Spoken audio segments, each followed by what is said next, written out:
Ok, aquí vamos. Otro de los neopsicoanalistas, una persona que ha sido discípulo del mismo Jung, ha trabajado con él, ha hecho escritos sobre psicoanálisis en toda su trayectoria académica y quizá es uno de los psicoanalistas más conocidos después de Freud, ha sido Carl Gustav Jung, ¿ya? Su teoría ha tenido muchas implicaciones. Él ha tratado de darle otra visión, otra perspectiva al psicoanálisis, ¿ya?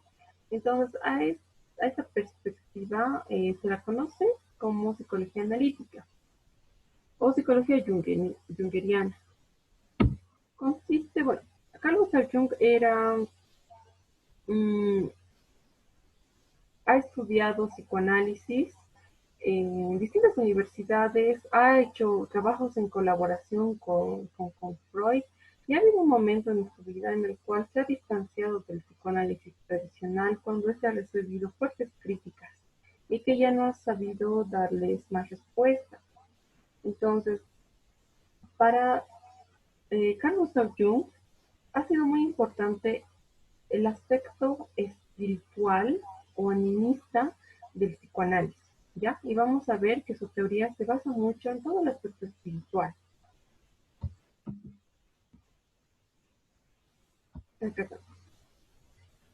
Entonces, Jung habla principalmente de varias cosas dentro de su teoría. Uno de los tres principios más importantes en los cuales se rige toda su teoría son quizá estos tres: el principio de los opuestos, el principio de equivalencia y el principio de la entropía, ¿ya? ¿Qué nos dice?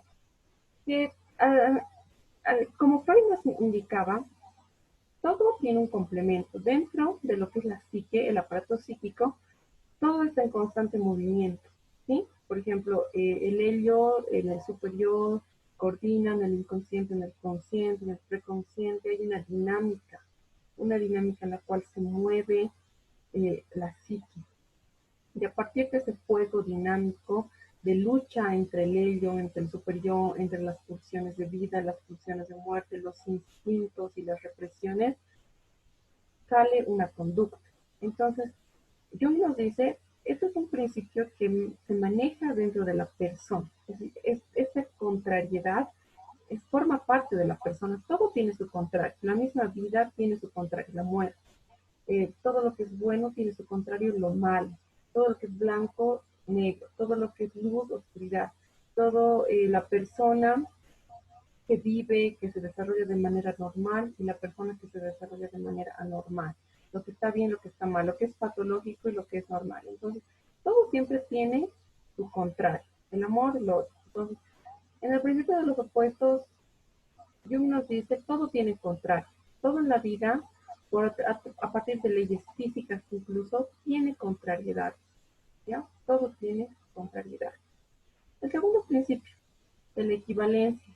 Entonces, Jung nos dice, si bien todas las cosas en las cuales nos movemos tienen un contrario, es importante que la persona y toda la sociedad, todo el mundo busque un equilibrio, ¿sí? Es a partir de la lucha entre contrarios que se va a dar un equilibrio. Por ejemplo, Freud nos decía, a partir de la lucha entre el ello y el superyo, el yo va a tomar una decisión que va a hacerla consciente, ¿ya? Una manera de actuar. Entonces, este equilibrio no está dado de por sí, es resultado de una lucha de contrarios, ¿sí? El superior se pelea con el ello y recién se puede tener un equilibrio. De la misma manera, todo en la vida necesita un equilibrio, ¿sí? Todo es el resultado de lucha de fuerzas externas. Por ejemplo, si hace frío o hace calor, la persona no puede sobrevivir en temperaturas muy bajas, pero tampoco va a sobrevivir en temperaturas muy altas. Necesita un equilibrio, ¿sí?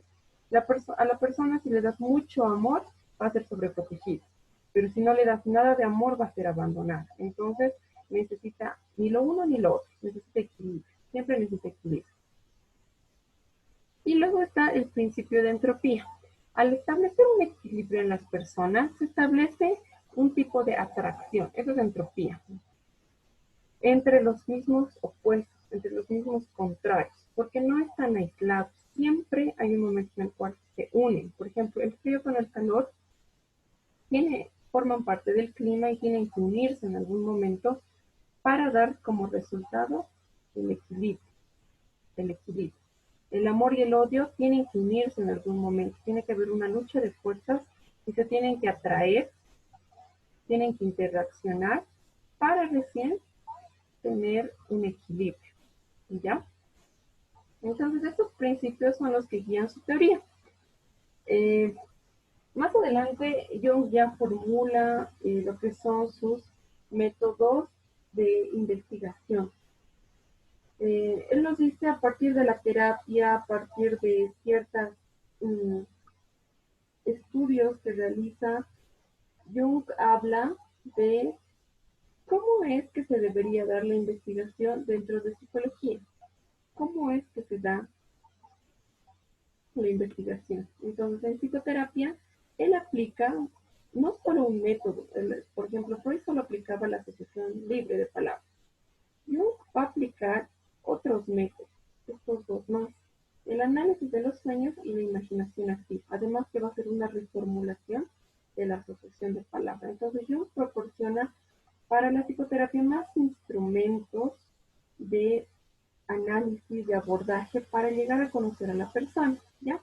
En la asociación de palabras, Jung busca darle a la persona ya no solo que te hable de palabras, de cosas, asociación libre, como lo denominaba Freud, sino que Jung proporciona palabras específicas para que la persona esté más orientada al momento de hablar, ¿ya? Entonces, busca darle más pautas, no solo escuchar, sino darle más palabras, más indicios, más preguntas que le puedan facilitar dentro de la terapia al llegar a una conclusión. Después, Jung, algo que mantiene es la interpretación de los sueños. Como Freud lo ha utilizado, Jung también lo utiliza, la manera en la que Jung ve que a través de los sueños sí es posible llegar al inconsciente, sí es posible conocer a profundidad ciertos aspectos que maneja la persona. Y finalmente la imaginación activa, ¿ya? En esta parte de la imaginación activa es donde surge cómo las personas a partir de cosas, de proyecciones, pueden demostrar un sentimiento oculto. Entonces, por ejemplo, la persona le dice, quiero que te imagines un futuro si tú sigues en ese trabajo. Si tú sigues en ese trabajo, ¿qué futuro te espera? Imagínatelo y describímelo. Entonces la persona se imagina, se escribe, relaciona, trata de visualizarse a futuro, algo que no ha pasado, algo que no está en el pasado, más bien está en el futuro, pero se imagina. Entonces él puede descubrir aspiraciones escondidas, temores, miedos, ansiedades que les genera, ¿sí? También en los niños, ya perfeccionando la técnica, se da cuando le pides a un niño, quiero que dibujes a tu familia, quiero que te imagines una casa, quiero que te imagines a tu mamá, quiero que la dibujes. Entonces, algo que no está presente, lo interpreta, se imagina y lo narra. Y también se da a través del desarrollo de historias y cuentos. Quiero que me narres una historia relacionada con lo que te ha sucedido o con esa persona, cómo te lo imaginas, que tenga principio, desarrollo y cierre. Entonces, imaginarse cosas, ¿sí? Eso es algo innovador que ha hecho Jung dentro de la terapia y ha aumentado sus métodos de investigación. Entonces son, bueno, el principal método es la psicoterapia, luego viene la asociación de palabras, el análisis de los sueños y la imaginación activa, ¿ya? Estos son métodos de investigación de Carl Jung dentro de la psicoterapia.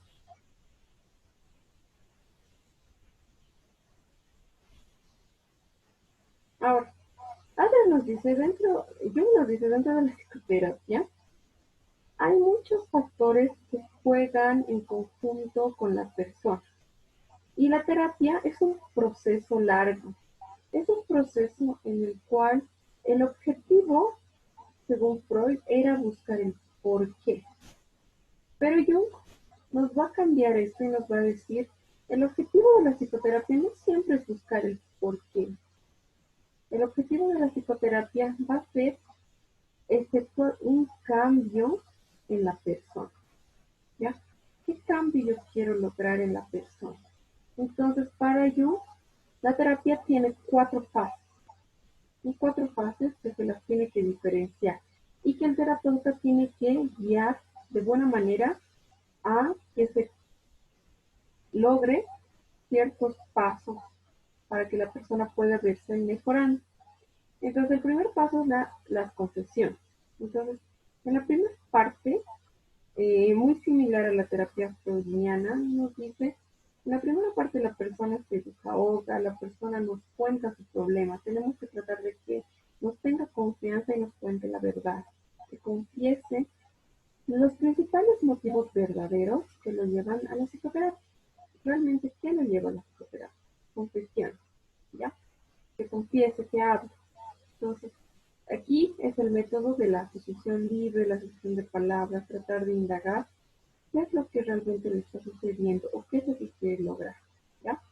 Luego de que la persona confiese qué es lo que le pasa, qué es lo que tiene, tenemos que buscar las causas. Entonces, lo que Freud nos decía, indagar en el inconsciente. ¿Por qué tiene ese sentimiento? ¿Por qué se siente ansioso? ¿Por qué tiene ese odio hacia esa persona?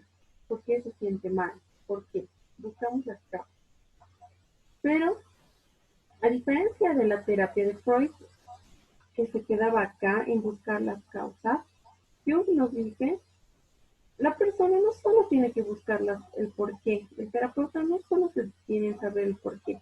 Según Freud, cuando la persona entraba al inconsciente y liberaba el porqué de sus dolencias o de sus síntomas, automáticamente se veía sanado o curado, ¿verdad?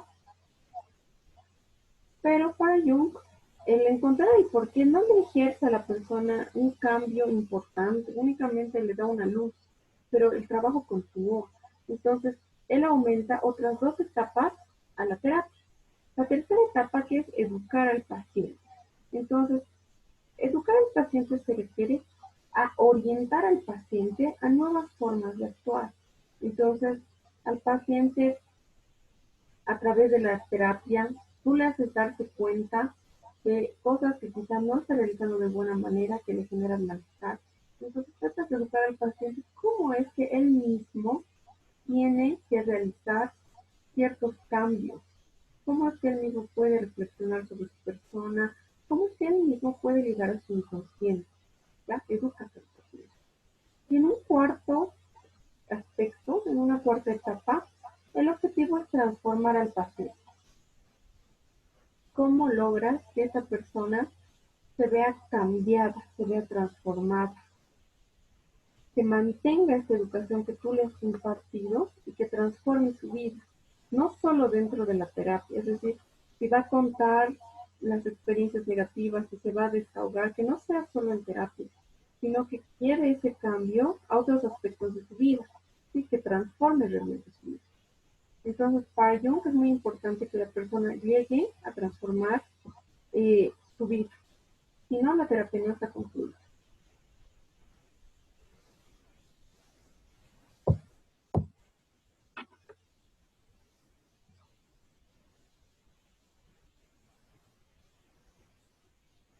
Bien, ahora hay otro aspecto dentro de lo que Jung nos habla, que es la personalidad. La personalidad se constituye en el eje de toda la persona. ¿Qué es la persona?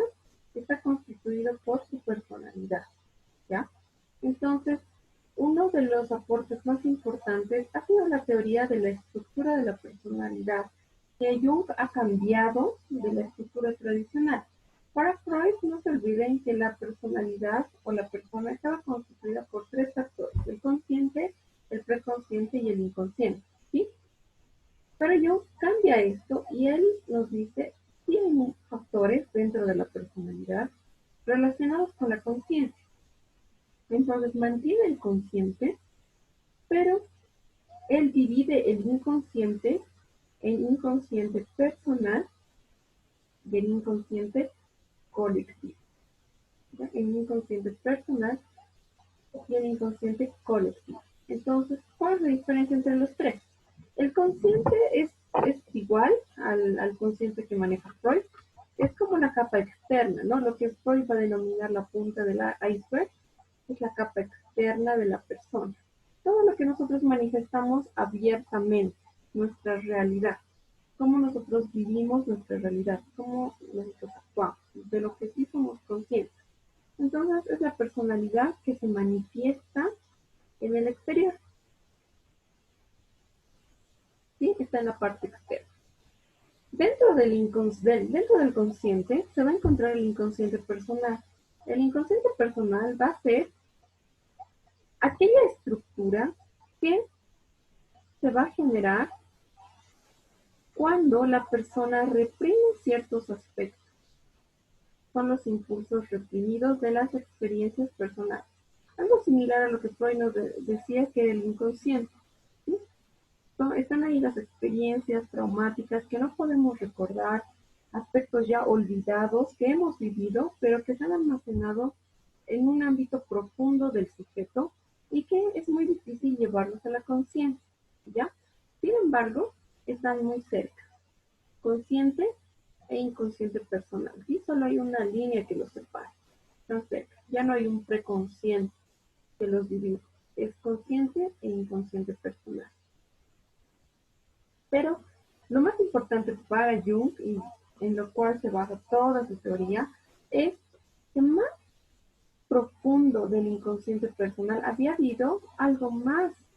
No solo se quedó en el inconsciente, sino hay un inconsciente más profundo, un inconsciente muchísimo más escondido, que es el inconsciente colectivo. ¿Ya? Entonces, el inconsciente colectivo nos dice que es parte de una herencia. Y nosotros sabemos que tenemos una herencia a partir de los genes eh, que nos transmiten nuestros antepasados, ¿no? Es una herencia. Pero también es una herencia interna que se manifiesta de una manera muy oculta en las personas, que se da a partir del pasado de un conjunto de generaciones. Ya no solo involucra a una persona, sino involucra a toda la historia de la humanidad. ¿Sí? A esto Carl Jung va a denominar el inconsciente colectivo. Entonces, este conjunto de conceptos, cualidades, percepciones y formas de actuar que tenemos en común con nuestros antepasados, con personas de otro tiempo, ¿ya? Que vamos adquiriendo por medio de la cultura. Entonces, este inconsciente colectivo, por ejemplo, se manifiesta de esta manera, a través de conceptos que son iguales en todo el mundo y que son transmitidos por el inconsciente colectivo. Por ejemplo, nosotros tenemos la idea de lo que es una madre, ¿sí? En todos los países del mundo, aunque cambie el idioma, cambie la manera en la que se pronuncia, el concepto de madre es similar, ¿verdad? ¿Sí? Porque en todo significa una persona que te cuida, que te protege, una persona de la que has nacido, ¿ya? Entonces, esta idea de madre no solo la tenemos nosotros en nuestra generación, esta idea de madre la ha habido desde hace miles de años, ¿ya? Entonces, antes del periodo contemporáneo, en la Edad Media, en el periodo clásico, en el inicio de la vida civilizada, ya ha habido este tipo de conceptos. Únicamente se ha cambiado la denominación, ¿ya? Entonces, hay ciertos conceptos que Jung nos dice que son iguales, ¿sí? Que solamente cambian en su forma, pero no en su fondo. Entonces, esos conceptos, estas visualizaciones que nosotros tenemos, forman parte del inconsciente colectivo porque nosotros los desarrollamos con tanta facilidad que tienen que tener una base dentro del aparato psíquico, están dentro de nosotros. No es que nosotros lo aprendemos, porque esa idea ya existe en las personas. La idea de una persona, de un ser que te proteja existe hasta en los animales, ¿no? Existe en personas de otras culturas menos civilizadas, culturas recién iniciándose, culturas muy pequeñas, existe la idea, no lo llamarán madre, pero existe la idea. Entonces, esta idea es lo que Jung denomina inconsciente colectivo, ¿ya? También la idea del, por ejemplo, la idea del amor. El decir te amo ha existido desde tiempos remotos, ¿sí? Una manifestación de cariño, de afecto, de apego, que aunque cambie el idioma, cambie las formas en las que lo expresas, existe esa idea del amor. El amor de pareja, el amor de familia, el amor con seres semejantes, existe y siempre ha existido. Entonces, eso es lo que Jung llama inconsciente colectivo, a esta idea. ¿Sí? Y Jung nos dice, esta idea, este conjunto de ideas, como el llamar madre, la idea de la tierra, la idea de que hay un día y una noche, de que las personas tenemos que alimentarnos, tenemos que cuidarnos, tenemos que procrear, es una idea que forma parte del inconsciente colectivo. También las ideas de la reencarnación, desde que nosotros nacemos, eh, crecemos, desarrollamos y cuando morimos, estas ideas pasan a partir de una herencia, de un tipo de herencia, que es el inconsciente colectivo, hacia otras generaciones. ¿Ya? Es por eso que se mantiene. Y cuando somos niños, aprendemos de manera muy rápida, muy fácil, porque son ideas que ya están instauradas en nosotros por el inconsciente colectivo. ¿Se dan cuenta? Ya no solo involucra lo que has vivido desde que has nacido, como decía Freud, sino lo que has vivido en tu historia como humanidad.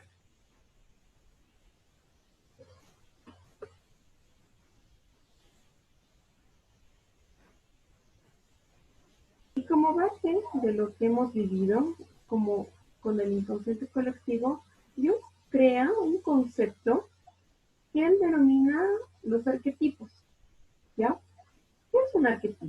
Los arquetipos para Jung son imágenes arcaicas o constructos que nosotros empezamos a crear en nuestra mente que nos dan ideas o que explican ciertos fenómenos, ciertas cosas que suceden, que son inconscientes, pero que todos compartimos.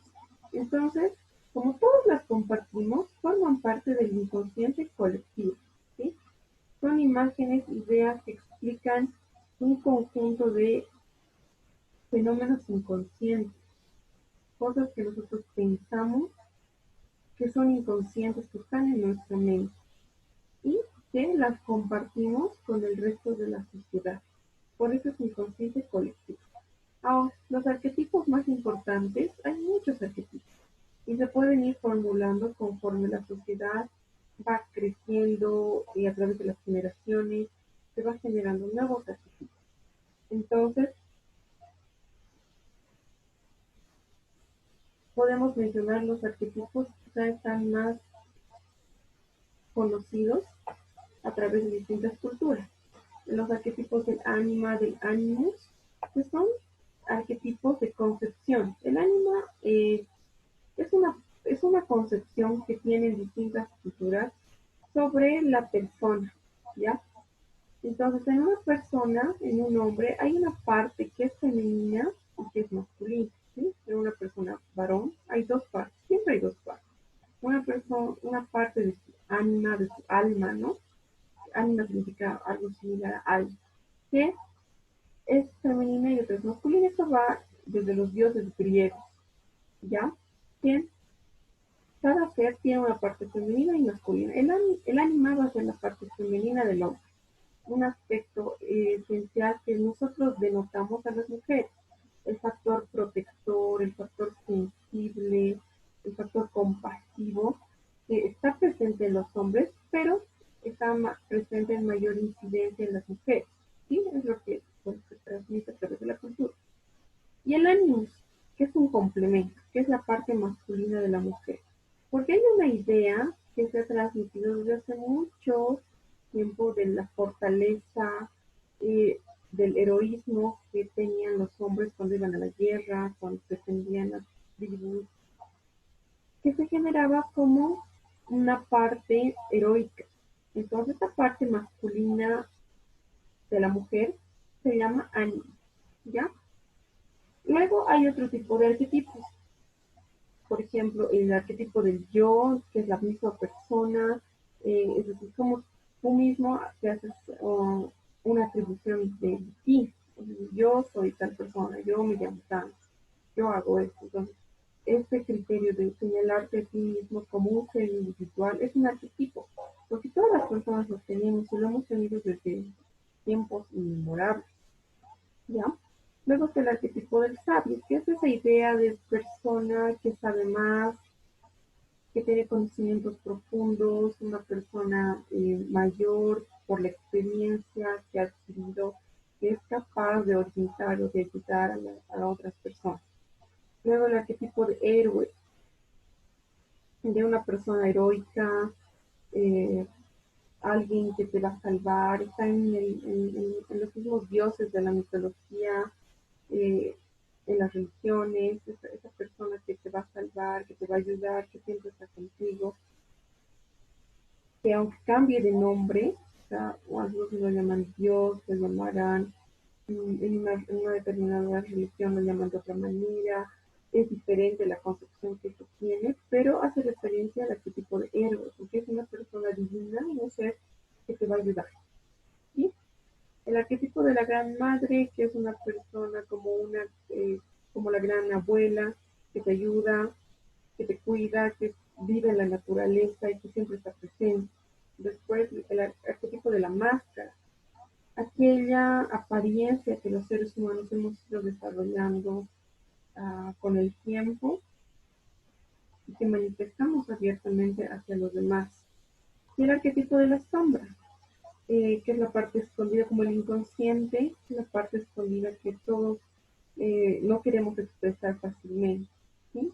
Como el núcleo de nuestra personalidad. Entonces, estos arquetipos son conceptos que se han ido formando y que se pueden denominar de distinta manera, dependiendo de la persona eh, y el contexto en el cual se los trate, pero que todos hacen referencia a algo bien general, que se da en todo el mundo, que todos compartimos, ¿no? Todos tenemos esa idea de madre, esa idea de qué es una mujer, esa idea de qué es un hombre, de qué es la naturaleza, qué es un árbol. Son factores tan conocidos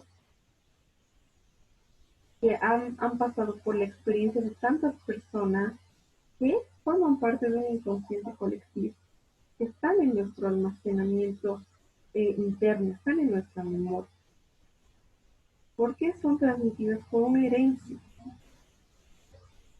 un tipo de herencia que nos da conocimientos, que nos da constructos o imágenes.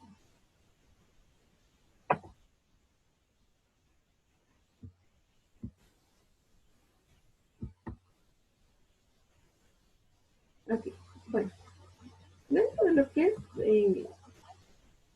el contenido de Jung, que habla de los arquetipos del inconsciente colectivo, lo más importante es recalcar que para Jung hay un inconsciente personal que es el mismo inconsciente de Freud, y el inconsciente colectivo que es el núcleo de la personalidad, donde se encuentran los arquetipos, que son la herencia intangible que nosotros tenemos, formas de pensar, formas de actuar hacia, hacia otros. Por ejemplo, esa idea de que una madre tiene que cuidar a sus hijos, tiene que protegerlos. Es un arquetipo, es una concepción que se tiene por un instinto, por un conjunto de herencias que no son materializadas, pero que están presentes porque es un modo de vida que tenemos los humanos, que tenemos los seres vivos y se manifiesta, pero es inconsciente porque no lo hemos aprendido conscientemente, ¿sí? Ha sido transmitido, según yo, a partir de una herencia endógena, ¿ya? Ahora, el otro aspecto que Jung nos habla eh, dentro de su teoría, ya más haciendo referencia al análisis del sujeto, de la persona, como en terapia, el tipo de personalidad y actitudes que puede manejar, es que Jung nos habla de los tipos psicológicos, así como nos ha dicho Adler, que hay 4 tipos psicológicos. Para Jung también hay tipos psicológicos, ¿ya? Pero estos tipos psicológicos son más complejos. Y como nos había dicho en uno de sus principios, todo nace de un principio de contrariedad, de un opuesto, ¿no? Entonces, para Jung, lo que es la base de la personalidad del sujeto son las actitudes. ¿Y qué son las actitudes? Son predisposiciones a actuar o reaccionar de un modo muy particular, ¿ya? Tú tienes una actitud positiva. Entonces me refiero a que tú tienes una predisposición a reaccionar de manera positiva. Tú tienes una actitud agresiva. Entonces me refiero a que tú tienes una tendencia a actuar de una manera agresiva, ¿ya? Entonces las actitudes son predisposiciones, tendencias a actuar o reaccionar de un modo característico, ¿ya?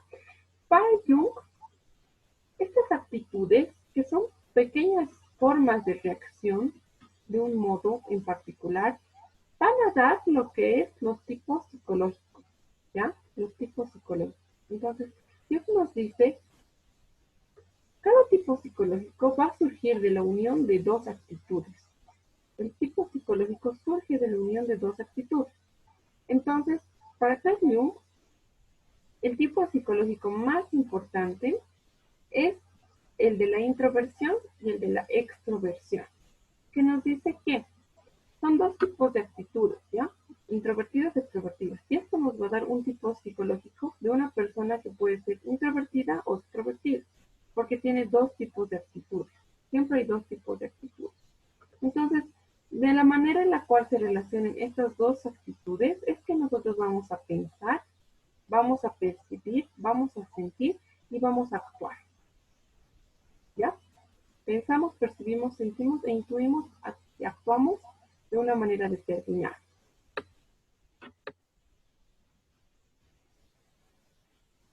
Entonces, ¿qué es la introversión y qué es la extroversión? La introversión se refiere más al tipo de persona que proyecta dentro de sí misma una energía subjetiva. Ya es una proyección interior de la energía psicológica con una orientación hacia lo subjetivo, ¿ya? Con una orientación hacia lo subjetivo. ¿Qué quiere decir? El tipo de personas que se las denomina introvertidas para Jung son una categoría de clasificación de la personalidad muy grande y muy importante. Para Jung se refiere a proyectarse internamente, es decir, toda la energía que puedan ver en el exterior, las personas introvertidas la llevan a su interior, la proyectan interiormente y tienen pensamientos más subjetivos. Es decir, las personas introvertidas piensan, actúan y sienten subjetivamente, pensando en ellas mismas, ¿ya? Entonces, este tipo de personas reflexionan sobre algo que haya sucedido, pero de manera muy individual, no lo comparten con otras personas, no lo exteriorizan, ¿sí? Lo sienten en su interior, es subjetivo, solo ellos lo viven, no lo comparten. En cambio, las personas extrovertidas que desarrollan una extraversión tienden a proyectar hacia el exterior la energía psíquica y son más objetivas. ¿Por qué son más objetivas? Porque estas personas comparten más con otras personas, ¿ya? Tienden a compartir más con otras personas. Entonces vuelven sus pensamientos, sus sentimientos más objetivos, ¿no? Entonces, al momento de hablar, de charlar, les preguntan, ¿y tú qué opinas de esto? Una persona introvertida, las opiniones, se las guarda para sí misma.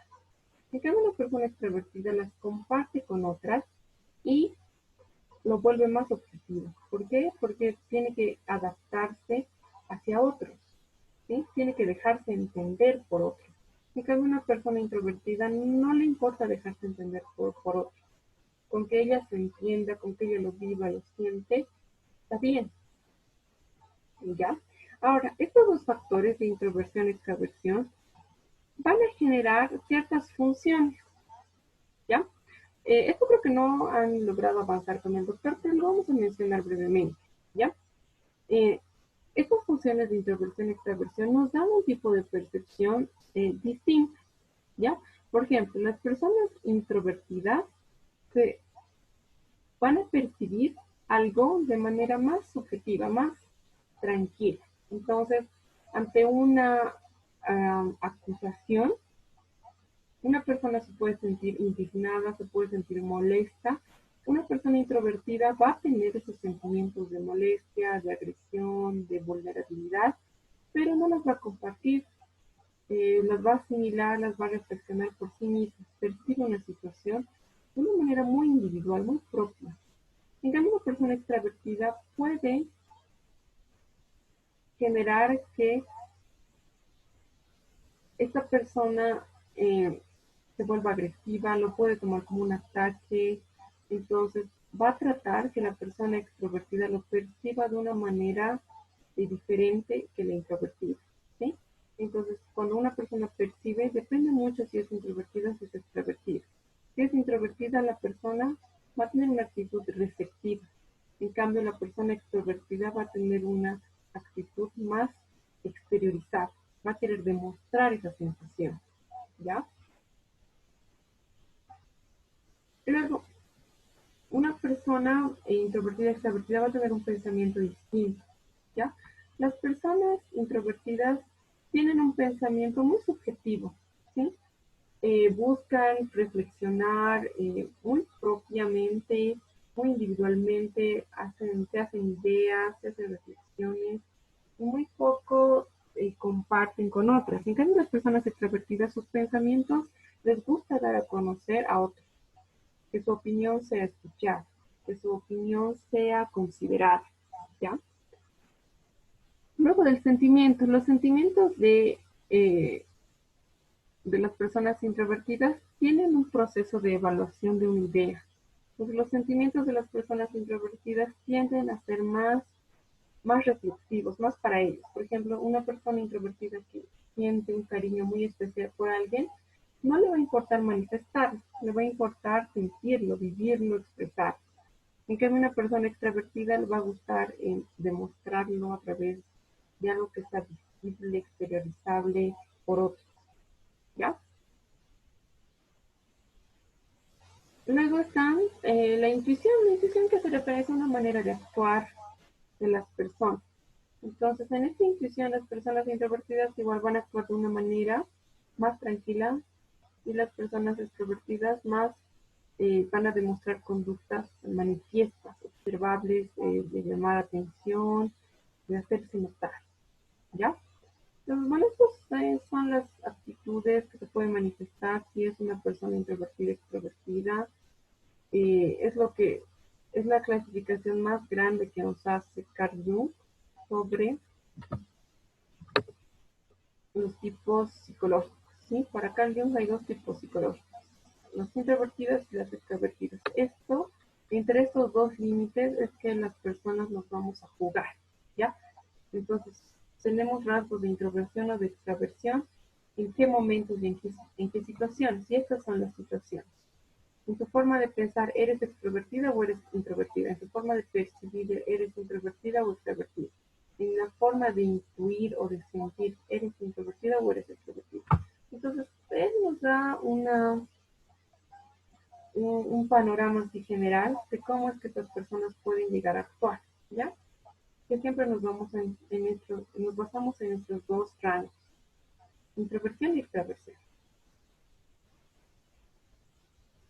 Bueno, en la última parte de Jung, que Jung nos habla mucho, bueno, una parte que ha desarrollado, haciendo casi como un complemento a las teorías del desarrollo psicosexual de Freud, que nos planteaba formas en las cuales la persona se va desarrollando.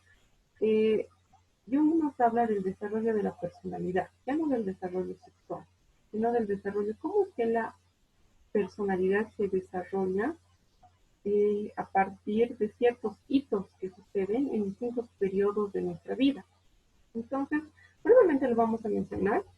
Tampoco creo que lo han avanzado a profundidad, solo lo han mencionado en clase. Pero es muy importante. Para Jung hay cuatro fases del desarrollo de la personalidad: la infancia, la juventud, la madurez y la vejez. En la infancia, tiene distintas etapas. ¿sí? Tiene la fase anárquica, monárquica y dual. En la fase anárquica nos dice que los niños tienen una conciencia esporádica, entonces los niños recién están iniciando en la conciencia, ellos no pueden todavía controlar qué aspectos exteriorizar y qué aspectos no. Entonces, si un niño llora, él no lo controla siempre, aunque le digas que no llore, él no controla, trata de manifestar su inconsciente personal, también su inconsciente colectivo, como está desarrollando, y poco a poco. Todavía no es consciente totalmente. En la fase monárquica se da el desarrollo del pensamiento lógico y verbal, también el desarrollo del ego. ¿Sí? Entonces aquí empieza a desarrollar cierto tipo de pensamiento complejo, de un cierto egocentrismo. Y en la fase dual ya es consciente de su existencia, entonces él se ve como un individuo propio, con características propias del resto de las personas. En la juventud, las personas tienden a tener una independencia física y psíquica del resto de las personas. Entonces aquí tratan de buscar su individuación, ¿sí? Se aíslan porque psicológicamente se sienten diferentes, ¿no? Somos diferentes, buscan una personalidad. ¿Por qué? Porque maduran y desarrollan tanto físicamente como psicológicamente. Y aquí hay un principio conservador, que se refiere a que por ejemplo, los adolescentes buscan su libertad, o sea, buscan rebelarse, buscan tener pensamientos e ideas propias, pero sin dejar su principio de conservación. Entonces, se alejan del núcleo familiar, pero conservan esa seguridad de la familia, ¿ya? Luego en la madurez, en la madurez ya se da quizá una, un sentido social más grande, donde las personas se aferran a los valores sociales y morales, ¿ya? Entonces tratan de cumplir las normas, las reglas y tratar de llevar a cabo actividades relacionadas con las normas sociales, trabajar, estudiar, cumplir con la familia y demás. Aquí en esta parte es muy importante algo que Jung nos menciona, que aquí nos dice, en la infancia y en la juventud, muchos de nuestros objetivos se manifiestan a partir de la personalidad extravertida, ¿sí? Un poco más exteriorizada. Los niños buscan vincularse con otros, al menos en su mayoría. En la juventud también, los adolescentes buscan formar parte de los grupos sociales, son más extrovertidos, tienen objetivos también eh, de les gusta actividades que tengan relacionamiento con otras personas, objetivos más, quizá de una manera de denominarlos superficiales, ¿ya? Entonces ellos buscan ser populares, buscan tener buenas notas, buscan tener pareja, entonces son objetivos extravertidos. Pero a partir de la madurez, estos objetivos extravertidos se vuelven más introvertidos.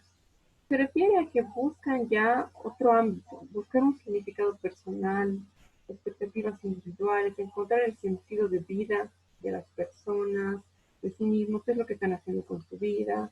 Entonces, los extravertidos se vuelven más introvertidos.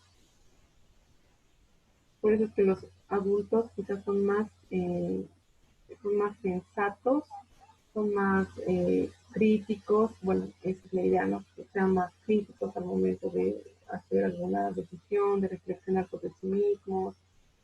¿Sí?